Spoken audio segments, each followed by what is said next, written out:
ظاہری گناہ تو ہمارے یہ ہوتے ہیں کہ میں اور آپ کسی کی غیبت کر لیتے ہیں، کسی پر بہتان باندھ لیتے ہیں، جھوٹی قسمیں کھا کے اپنا مال فروخت کر لیتے ہیں، ماں باپ کی نافرمانی کر لیتے ہیں، زنا کر لیتے ہیں، شراب پی لیتے ہیں، اور بعض تو ایسے ہیں جو اللہ تعالیٰ کے ساتھ کسی کو شریک کر لیتے ہیں۔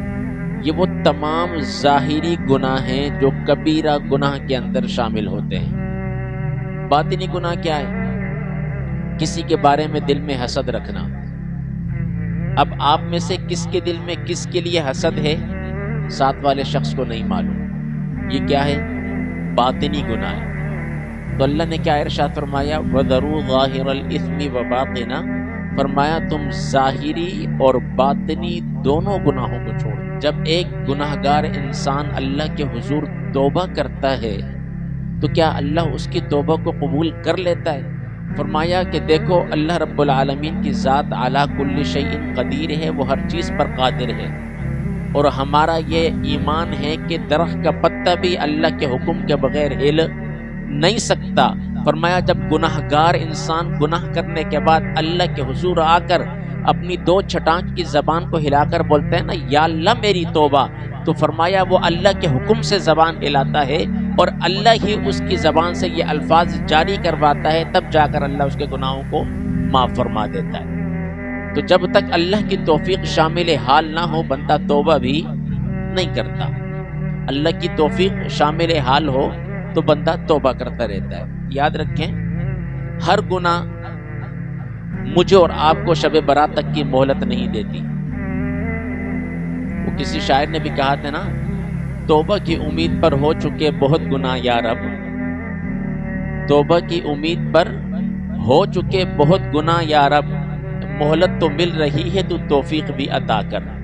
تو الحمدللہ توفیق ہمیں مل گئی، اور اب اس کے بعد توبہ کرنے کے بعد کہ ہماری زندگی کیسی ہونی چاہیے۔ آپ بخوبی جانتے ہیں کہ دنیا میں ہر چیز کا نتیجہ نظر آتا ہے۔ معلوم ہوا کہ ہمارا جو نفس ہے، ہم نے نفس کو اپنا غلام نہیں بنایا بلکہ ہم خود نفس کے غلام بن گئے۔ ہم کیا ہو گئے؟ نفس کے غلام بن گئے۔ یہاں پر بزرگان دین نے ارشاد فرمایا کہ اگر انسان ایک مرتبہ گناہ کر لے اور وہ رات کو توبہ استغفار شب برات کی رات اس نے کر لی، اور اب وہ یہ عہد مصمم کرے کہ میں نے کل سے یہ گناہ نہیں کرنا، تو فرمایا گناہ کا چھوڑنا بہت مشکل کام ہے۔ اور جو شخص جس گناہ کا عادی ہو جائے، اور یہاں پر ضمناً یہ بات بھی عرض کرتا چلوں، کچھ صغیرہ گناہ ایسے ہیں، کچھ صغیرہ گناہ ایسے ہیں جو انسان کو ان گناہوں کے کرنے کی لت پڑ جائے، علماء نے لکھا وہ گناہ پھر صغیرہ نہیں رہتا، وہ گناہ پھر کبیرہ میں شامل ہو جاتا ہے۔ میں اور آپ گناہ کرتے ہیں، اللہ کیا کرتا ہے؟ سینے پر ایک دھبا لگاتا ہے یا دل پہ لگاتا ہے؟ جی دل پہ لگاتا ہے۔ دل اللہ نے پردوں کے اندر رکھا۔ اللہ چاہتا تو گناہ کرنے کے بعد وہ ایک کالا دھبا آپ کے اور میرے چہرے پر بھی لگا سکتا تھا، لیکن اللہ نے ایسا نہیں کیا۔ بزرگان دین فرماتے ہیں کہ انسان کا جو چہرہ ہوتا ہے، یہ چہرہ کس نے بنایا؟ چہرہ کس نے بنایا؟ اللہ نے۔ اب انسان کا جو چہرہ ہوتا ہے وہ اس کے من کا آئینہ ہوتا ہے، اس کے من کا آئینہ ہوتا ہے۔ کچھ لوگ ایسے ہوتے ہیں بظاہر رنگ کے سانولے ہوتے ہیں، کالے ہوتے ہیں، لیکن ان کے چہرے پر ایسی کشش عیاں ہو رہی ہوتی ہے، ایسی چمک اللہ رب العالمین نور کی اور ایمان کی پیدا فرماتا ہے کہ وہ کئی گورے لوگوں پر سبقت لے جاتے ہیں۔ تو یاد رکھیں اللہ رب العالمین قیامت کے دن کالے رنگ اور سفید رنگ کے اوپر فیصلے نہیں کرے گا، بلکہ وہ فیصلہ کس پہ کرے گا؟ آپ کے اور میرے اعمال کے اوپر کرے گا۔ بنی اسرائیل کے ایک چغلخور شخص کا واقعہ بیان کیا۔ حضرت موسیٰ علیہ السلام کے دور میں ایک شخص تھا، قحط سالی ہو گئی بہت زیادہ۔ اللہ کے نبی حضرت موسیٰ علیہ السلام نے اپنی قوم کو کھلے میدان میں لے کر آئے، بارش کے لیے دعا مانگی۔ اللہ کے نبی دعا فرمائیں، وقت کا نبی ہو اور دعا کرے، امت اور پوری قوم اس پر آمین کہے۔ اللہ نے دعا قبول نہیں کی۔ اللہ نے حضرت موسیٰ کی دعا کو قبول نہیں کیا۔ حضرت موسیٰ علیہ السلام اللہ سے باتیں کرتے تھے. کہا یا اللہ میں تیرا سچا نبی نہیں ہوں. اللہ نے فرمایا تو میرا سچا نبی ہے. پھر یا اللہ میری دعا قبول نہیں کی. اللہ نے فرمایا جو تیری امت جن لوگوں کو تو نے میدان میں لا کر کھڑا کیا ہے اس کے اندر ایک گناہگار شخص ہے جس کی وجہ سے میں بارش کو نہیں برسا رہا. کہا بھائی تمہارے درمیان ایک ایسا گناہگار شخص ہے اور اللہ نے گناہ کی نشاندہی بھی فرمائی. وہ یہ نہیں کہا کہ وہ زانی ہے شرابی ہے. فرمایا نہیں تمہارے درمیان ایک گناہگار شخص ہے اور وہ گناہ کون سا کرتا ہے. کہا وہ چغل خوری کرتا ہے. کیا کرتا ہے؟ چغل خوری کرتا ہے. حضرت موسیٰ علیہ السلام نے یہ ارشاد فرمانا تھا اور کہا کہ اس گناہگار جو انسان اس گناہ کے اندر ملوث ہے وہ اس مجمع سے باہر نکل جائے تاکہ اللہ ہم پر بارش برسا دے. اتنا کہنا تھا. اب وہ جو گناہگار شخص تھا, مثال دے رہا ہوں, میں یہاں پر اعلان کر دوں بھائی آپ میں سے جو شراب کا عادی ہے وہ یہاں سے نکل جائے. مجھے بتائیے شراب پینے والا شخص بھی اس مسجد کے مجمع میں سے اٹھ کر جائے گا؟ وہ کہے گا بھائی اگر میں اٹھ کر جاتا ہوں تو اور بدنام ہوتا ہوں اور میری تذلیل ہوتی ہے, میں تو ذلت کی ایک سیڑھی اور چڑھ جاؤں گا. پہلے تو بند کمرے کے اندر بیٹھ کر پی رہا تھا, اگر امام صاحب کے کہنے پر میں اٹھ کر بھی جاتا ہوں تو اور بدنام ہو جاؤں گا. اس بندے نے کیا کیا؟ دل ہی دل میں کہا یا اللہ میری توبہ, میں آج کے بعد چغل خوری نہیں کروں گا. ابھی اس کے الفاظ پورے نہیں ہوئے تھے اللہ نے بارش برسا دی. اس کے الفاظ پورے نہیں ہوئے تھے اللہ نے بارش برسا دی. حضرت موسیٰ پھر گئے یا اللہ جو میرا مجمع ہے میری قوم ہے اس میں سے ایک شخص بھی باہر نہیں نکلا, ایک شخص بھی باہر نہیں نکلا اور تو نے بارش بھی برسا دی. اللہ نے فرمایا ہاں اس بندے نے مجھ سے صلح کر لی ہے. اس شخص نے زبان سے الفاظ نہیں کہے, دل میں ارادہ کیا. اللہ رب العالمین نے کیا کیا؟ بارش کو برسا دیا. میں اور آپ گناہ کرتے ہیں, مجھے بتائیں اللہ روزانہ دسترخوان پہ ہزاروں نعمتیں کھلاتا ہے یا نہیں؟ میں اور آپ گناہ کرتے ہیں, اللہ روزانہ مجھے اور آپ کو سورج کی شعاعیں دیتا ہے یا نہیں؟ میں اور آپ گناہ کرتے ہیں, اللہ چاند کی چاندنی دکھاتا ہے کہ نہیں؟ میں اور آپ گناہ کرتے ہیں. حالانکہ بزرگان دین نے ارشاد فرمایا اگر بندہ مومن گناہ کرتا ہے, زنا کرتا ہے, فرمایا زنا کرنے کے لیے سب سے پہلے کیا کرتا ہے؟ کپڑے اتارتا ہے. کہا اللہ پکڑنا چاہے نا, اللہ پکڑنا چاہے تو وہ دوبارہ اپنے جسم پر کپڑے پہننے پر بھی قادر نہ ہو. یہ تو میرے نبی کا کرم ہے نا, اگر ان کی رحمت نہ ہو درمیان میں ابھی آگ لگ جائے دونوں جہاں میں. یہ تو حضور نبی رحمت صلی اللہ علیہ وسلم کا صدقہ ہے کہ ہم زنا کرنے کے بعد بھی اتنی طاقت, اتنی ہمت, اتنی قوت ہوتی ہے کہ دوبارہ کپڑے زیب تر کر لیتے ہیں, دوبارہ اپنے وجود کو چھپا لیتے ہیں. اگر اللہ رب العالمین پکڑنے پر آئے تو پھر اللہ کی پکڑ بھی بڑی سخت ہے. ان بطش ربک لشدید. تو مجھے اور آپ کو کیا کرنا چاہیے؟ توبہ کر لی. یاد رکھیں ہر گناہ جو ہے نا شب برات تک کی مہلت نہیں دیتا. ہاں آپ چاہیں تو ہر رات کو شب برات بنا سکتے ہیں. مجھے بتائیں ہم میں سے کتنے لوگ ایسے ہیں جو رات کو توبہ کر کے سوتے ہیں؟ کوئی بھی نہیں. ارے توبہ کرنا تو دور کی بات ہے, عشاء کی نماز پڑھ کے نہیں سوتے. توبہ کرنا تو دور کی بات ہے. سوچیں اللہ نے شب برات دے دی, اب کیا ہوگا؟ اب مجھے اور آپ کو چاہیے ہر رات کو میں اور آپ شب برات بنائیں. شب برات کس کو کہتے ہیں؟ توبہ والی رات نا. تو کیا خیال ہے میں اور آپ زندگی کی 365 راتیں روزانہ توبہ کر کے سوئیں, روزانہ دروازہ اللہ کا کھٹکھٹاتے جائیں, تو کیا اللہ آپ کی میری روز کی توبہ کو قبول نہیں فرمائے گا؟ سب سے پہلی بات یہ ہے کہ انسان گناہ کو کیسے چھوڑے. گناہ کو چھوڑنا بڑا مشکل ہے.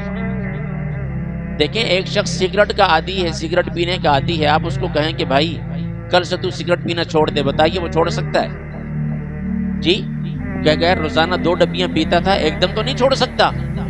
البتہ آپ اس سے یہ عہد لے لیں کہ بھائی روزانہ کی بنیاد پہ تو نے 1 سگریٹ کم کرنا ہے. اس کے دماغ میں رہے گا کہ ہاں یار میں نے اگر ہر 10 منٹ کے بعد 1 پیتا تھا, اب مجھے 20 منٹ کے بعد 1 پینا پڑے گا, پھر اگلے دن آدھے گھنٹے کے بعد 1 پینا پڑے گا, پھر اس سے اگلے دن 1 گھنٹے کے بعد 1 پینا پڑے گا. مثال دے کے سمجھا رہا ہوں. آپ دیکھیں کچھ دنیا میں ایسے موذی جانور ہیں جن کے بارے میں ہمیں علم ہے کہ اگر ان کو پکڑ لیا ان میں وفا نہیں ہے.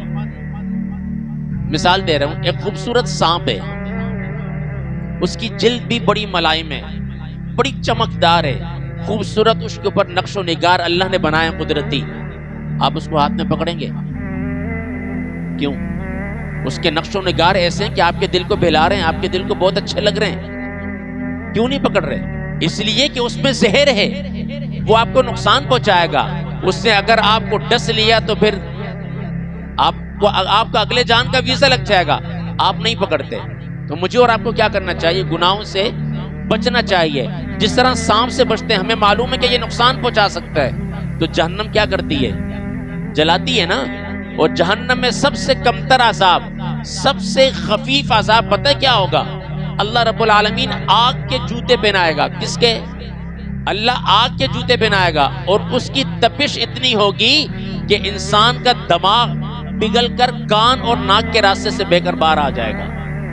یہ سب سے کمتر عذاب ہے۔ بزرگان دین ارشاد فرماتے ہیں کہ گناہ سے بچنا چاہو تو 4 چیزوں کو اختیار کرو، 4 چیزیں اپنی زندگی کے اندر لے کر آ جاؤ۔ کتنی؟ 4۔ وقت زیادہ ہو گیا، کتنی چیزیں جلدی بولیں؟ 4۔ نمبر 1 مشارطہ۔ مشارطہ، صبح اٹھے، فجر کی نماز پڑھی، شرط لگائیں اپنے نفس کے ساتھ کہ میں نے آج گناہ نہیں کرنا، آج تیری نہیں ماننی۔ یہاں پر تو کرکٹ پر جوا کھیلا جاتا ہے، شرطیں لگائی جاتی ہیں، فلانی ٹیم جیت جائے گی۔ بابا جی کہا کرتے تھے پوری قوم کو گیند اور بلے کے پیچھے لگا دیا، قوم کو پتہ ہی نہیں ہے کہ نماز کیا ہوتی ہے، قوم کو پتہ ہی نہیں ہے کہ رمضان کیا ہوتا ہے۔ شب برات کی رات گزری ہے نا، ہم مسلمان تھے، اسلامی جمہوریہ پاکستان کے اندر اس دن بھی کرکٹ میچ ہو رہا تھا، معلوم ہے آپ کو؟ باقی کرکٹ کی جو شوقین ہیں وہ بخوبی جانتے ہیں۔ پہلی چیز کیا ہے؟ مشارطہ، اپنے نفس کے ساتھ روزانہ صبح اٹھ کے شرط لگانا کہ آج میں نے تیری غلامی نہیں کرنی بلکہ تجھے اپنا غلام بنانا ہے۔ کافی مشکل کام، لیکن جب آپ کرتے جائیں گے نا، کرتے جائیں گے، پھر آپ کو آہستہ آہستہ عبادت میں لذت محسوس ہوگی، پھر گناہ سے نفرت ہوتی جائے گی۔ دوسری چیز ارشاد فرمائی مراقبہ۔ مراقبہ کسے کہتے ہیں؟ فرمایا اگر سوچے رات کو جا کر، عشاء کی نماز پڑھ لی، مسجد میں ہی سوچے آج سارا دن میں نے کوئی گناہ کیا نہیں کیا، صغیرہ گناہ کیا یا کبیرہ کیا ہے، کسی کی غیبت تو نہیں کی، کسی پر بہتان تو نہیں باندھا، کوئی ایسا گناہ تو نہیں کر لیا کہ جس سے اللہ ناراض ہو گیا ہو۔ مراقبہ کرے۔ اور تیسری چیز فرمایا محاسبہ کرے۔ کیا کرے؟ اپنا احتساب کرے، حساب کر کے سوئے کہ اگر میں نے آج گناہ کر لیا تو توبہ کر کے سوتا ہوں، اگر نہیں کیا پھر بھی استغفار پڑھے۔ گناہ نہ کرنے کے بعد بھی اگر آپ استغفار پڑھیں گے تو اللہ آپ کے درجات کو بلند کرتا ہے۔ اللہ کیا کرتا ہے؟ کتنی چیزیں ہو گئی؟ 3۔ چوتھی ارشاد فرمائی مواخذہ کرے۔ وہ کیا چیز ہوتی ہے؟ فرمایا نفس جو نافرمانیوں کی طرف آپ کو راغب کرتا ہے اس نفس کو سزا دو۔ کسی نے پوچھا اب نفس کو سزا کیسے دیں؟ ظاہر سی بات ہے، آپ کی انگلی بھی کٹ جائے، وجود کا حصہ ہے نا، جسم کا حصہ ہے، تکلیف تو آپ کو ہوگی۔ اب نفس کو ہم چھری تو مار نہیں سکتے۔ اللہ والوں سے پوچھا نفس کو سزا کیسے دیں؟ فرمایا اس کے اوپر عبادت کا غلبہ ڈالو، عبادت کا بوجھ ڈالو، نوافل پڑھو، قضا نمازیں پڑھو، اس انداز سے اپنے نفس کو دبا کر رکھو۔ ایک دن آئے گا کہ تمہارا نفس تمہارا ہی غلام بن جائے گا، تمہارا نفس تمہارا ہی غلام بن جائے گا۔ پھر جب عبادت کرو گے نا، ایک ایک حرف جب پڑھو گے یا سنو گے قرآن کا، آپ کا ایمان کا لیول اونچا ہوتا جائے گا۔ اور پھر فرمایا کہ بندہ مومن کی نشانی یہ ہے المؤمن فی المسجد کالسمک فی الماء۔ اللہ اکبر۔ فرمایا بندہ مومن کی نشانی یہ ہے کہ جس طرح مچھلی بغیر پانی کے نہیں رہ سکتی، اس طرح بندہ مومن بغیر مسجد کے نہیں رہ سکتا۔ جب آپ کے اندر میرے اندر یہ عادتیں پیدا ہو جائیں گی تو یقین جانیں مجھے اور آپ کو عبادت کرنے کا مزہ بھی آئے گا۔ کوشش کریں، گناہ سے آپ نے توبہ کر لی اور اللہ نے آپ کو معاف بھی کر دیا۔ التائب من الذنب کمن لا ذنب لہ۔ گناہوں سے توبہ کرنے والا ایسا ہے جیسا کہ اس نے کبھی گناہ کیا ہی نہیں۔ صدقے دل سے اگر آپ نے توبہ کی ہے، اندر سے آواز نکلی ہے، زبانی نہیں، اندر سے آواز نکلی ہے، تو اللہ نے آپ کی توبہ کو قبول فرما دیا۔ توبہ کے بعد کی زندگی اب نظر آنی چاہیے، اس کا اثر بھی نظر آنا چاہیے۔ آپ 30 دن کمائی کر کے آتے ہیں، اثر نظر آتا ہے پیسوں کی صورت میں، تو نیکیوں کا بھی اثر اسی طریقے سے نظر آنا چاہیے۔ اور نیکیوں کا اثر عیاں کیسے ہوگا؟ بزرگان دین فرماتے ہیں کہ اس کا من، اس کا جو دل ہے، اللہ رب العالمین اپنے نور سے روشن کرے گا۔ اور فرمایا پھر اس کی شعائیں دل سے نہیں نکلیں گی، ان شعاؤں کا اظہار اللہ رب العالمین اس کے چہرے سے فرمائے گا۔ کتنے ایسے چہرے ہوتے ہیں جن کو دیکھ کر ہم کہتے ہیں یار یہ بڑا شیطان ہے، بڑا شرارتی قسم کا آدمی ہے، ٹھیک ہے، اور کتنے چہرے ایسے ہوتے ہیں بندہ مومن کے جو بڑے شریف النفس انسان ہوتے، کسی کو کچھ نہیں بولتے، لیکن اللہ رب العالمین ان کے چہرے پر قدرتی رعب اور دبدبہ ڈال دیتا ہے، بندہ دیکھ کے خوف زدہ ہو جاتا ہے، یار یہ بھی کچھ کہہ نہیں دے مجھے۔ علامہ خادم حسین رضوی صاحب کی مثال لے لیں آپ، بظاہر ٹانگوں سے معذور تھے، لیکن اللہ نے کتنا رعب اور دبدبہ ڈالا تھا، اپنے بیگانے بھی ان کی پنجابی زبان کے بیانات کی ٹرانسلیشن کرواتے تھے کہ بندہ بول کیا رہا ہے۔ تو اللہ رب العالمین کے جب آپ بن جاؤ گے نا، اللہ رب العالمین کے آپ پسندیدہ بندے بن جاؤ گے تو اللہ قدرتی آپ کے چہرے پر رعب ڈالے گا۔ اللہ رب العالمین پھر اپنے نور سے آپ کے من کو بھی اور آپ کے چہرے کو بھی روشن کرے گا، اور پھر وہ روشنی ایسی ہوگی کہ دوسرا آپ کے چہرے کو دیکھے گا، وہ کہے گا یار یہ بندہ بڑا نیک انسان ہے، کاش کہ میں بھی اس کی طرح نیک بن جاؤں۔ ہم کیا کرتے ہیں، نیک لوگوں کی سیرت پڑھنا سننا تو پسند کرتے ہیں، مگر نیک بننا پسند نہیں کرتے۔ کوشش کریں کہ نیک بنیں، دوسروں کی تعریف کر کر کے ہماری زبانیں نہیں تھکتی۔ کیا خیال ہے کہ آپ خود ایسے نہ بنیں کہ دوسرا آپ کی تعریف کرے؟ دعا ہے کہ اللہ تبارک و تعالی مجھے اور آپ کو ان جملہ باتوں پر عمل کرنے کی توفیق عطا فرمائے۔